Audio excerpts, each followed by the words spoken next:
My siblings looked down on me and banned me from all their weddings, so I didn't invite them to mine. What followed left them speechless. My name is Emily, and I'm the youngest of 5 kids. My siblings Mike, Chris, Rachel, and Josh were all so much older than me that sometimes I felt like I was part of a different family. By the time I was old enough to start forming memories, they were already moving out, going to college, or starting their adult lives. It was like I was an afterthought, a weird tag-along they had to put up with. But even so, I loved them. When you're the youngest kid, you look up to your older siblings like they're heroes.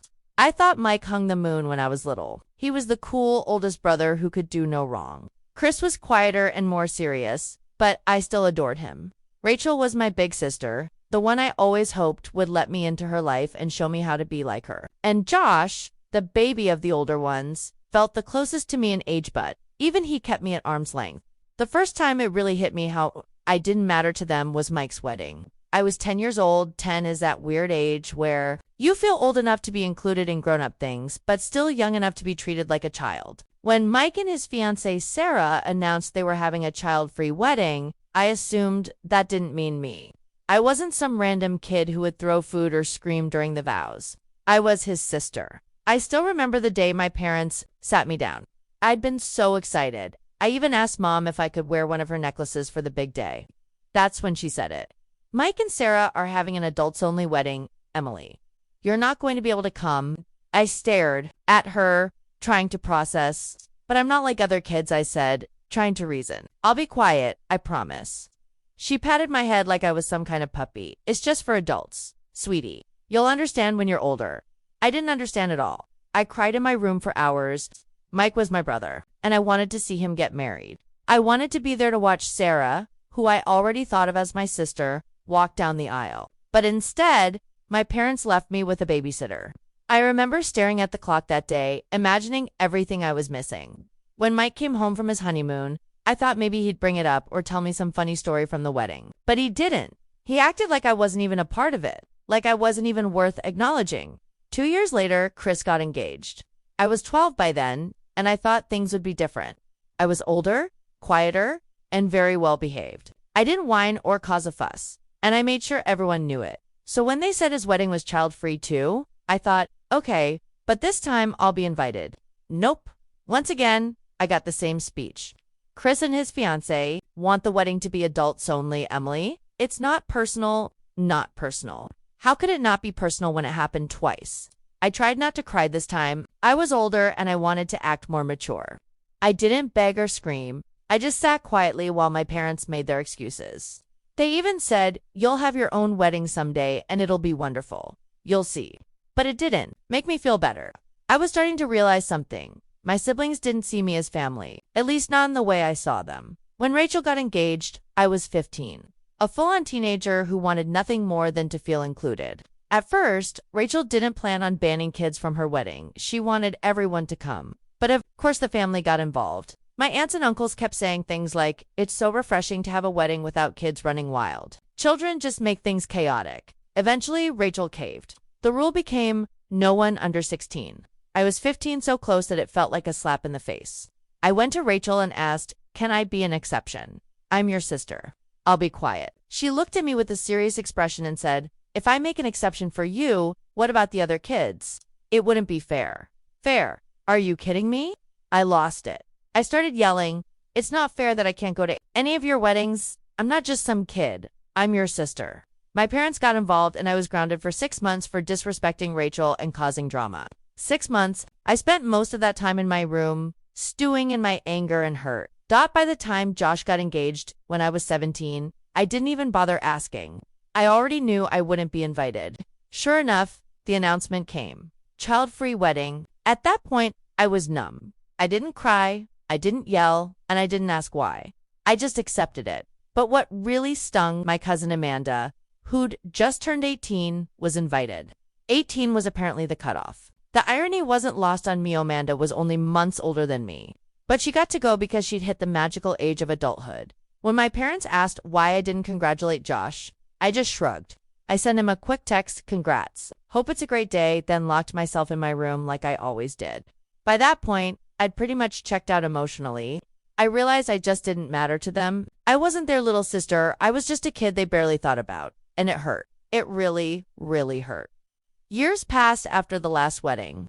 I stopped trying to fit into my siblings' lives because I was tired of being the one left out, tired of being the kid sister no one cared about unless it was convenient. By the time I met my now fiancé, Tyler, I'd pretty much checked out of the family dynamic. I didn't expect much from anyone anymore. When I told him about my family, how I'd been banned from 4 siblings' weddings, he was genuinely shocked. Wait, they didn't invite you? Not even when you were 16? Nope, I said, trying to play it off like it didn't hurt anymore. What the hell? You're their sister. It was then I realized child-free weddings sounded reasonable. On paper, it wasn't like I was being deliberately targeted, right? But no, 4 times my family chose to exclude me. Not a single sibling said, hey, Emily should be there. It wasn't normal. So when Tyler and I got engaged a few years later, I knew one thing for certain. My wedding would be different. My wedding would be full of people who actually cared about me, people who wanted to celebrate me, not just show up because it was expected. That's when I made my decision. I wasn't inviting my siblings. No big dramatic announcement, no angry letter just leaving them off the guest list. Simple as that. I knew it would blow up eventually, but I'd cross that bridge when I got there. The first sign of trouble came 2 months before the wedding, when my mom called acting weirdly chipper. So, Emily, she said in that tone she uses when she wants something, how are the wedding plans coming along? Good, I said cautiously. Everything's almost done. That's great, she said, pausing. Your brothers and sister haven't gotten their invitations yet. Did you send them out already? My heart started pounding.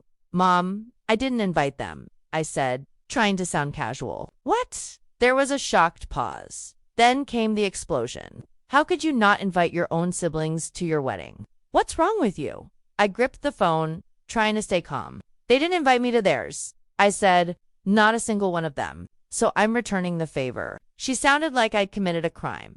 That was different. You were young. I laughed bitterly. I'm not young anymore, and it hurt, Mom. And now I'm done pretending it didn't. She hung up on me. That night, the family group chat blew up. Rachel, hey Em, did something happen with the mail? We haven't gotten our invites. Chris, what's going on? Why aren't we invited? Mike, I never realized how much bitterness you're holding on to, Emily. It's really sad. I stared at my phone, blood boiling. They still didn't get it. Tempted to reply, I stopped myself. Arguing would only give them more ammunition. Instead, I left the chat on read. Over the next few days, the messages got nastier. You're ruining the family. Grow up.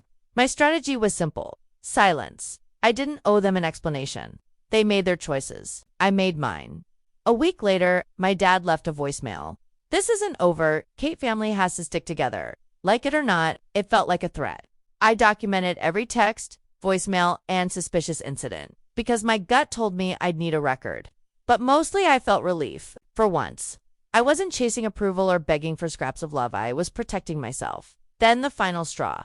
They broke into my new house with a stolen spare key. No knock, no warning, just my oldest sister and her kids wandering through my living room, as if I'd invited them. My blood ran cold. I called 911, calmly explained they had no right to be there, and the officers escorted them off the property. I pressed charges, changed every lock, and installed security cameras that night. Finally, I issued a formal cease and desist to my parents and siblings. Any further harassment would have legal consequences. I cut off their phone numbers, blocked them on social media, and surrounded myself with people who actually cared.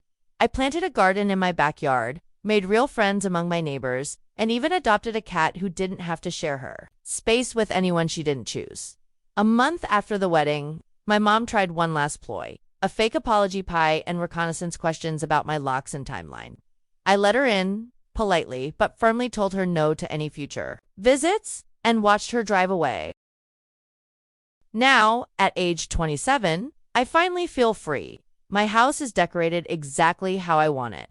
My life is defined by my own boundaries and happiness. I won't lie, family cuts deep, but sometimes the healthiest thing you can do is walk away from the ones who don't respect you. Not every branch on your family tree deserves your invitation to celebrate your life. My wedding taught me that putting myself first doesn't make me cruel, it makes me strong.